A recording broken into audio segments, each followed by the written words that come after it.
ലോക ഫുട്ബോളിന് സ്വീഡൻ സമ്മാനിച്ച ഒരു അസാമാന്യ പ്രതിഭ തന്നെയായിരുന്നു സ്ലാത്തൻ ഇബ്രാഹിമോവിച്ച് എന്നതിൽ യാതൊരു സംശയവുമില്ല.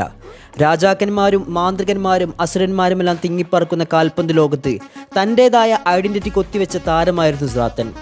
ബാർസയിലും മിലാനിലും യുണൈറ്റഡുമെല്ലാം ചരിത്രം തീർത്ത സ്ലാത്തൻ തൻ്റെ 41-ാം വയസ്സിൽ കാൽപന്തിനോട് വിട പറയുമ്പോൾ ഒരു വലിയ നഷ്ടം തന്നെയായിരുന്നു കാൽപന്ത് ലോകത്തിന് ഉണ്ടായിരുന്നത്.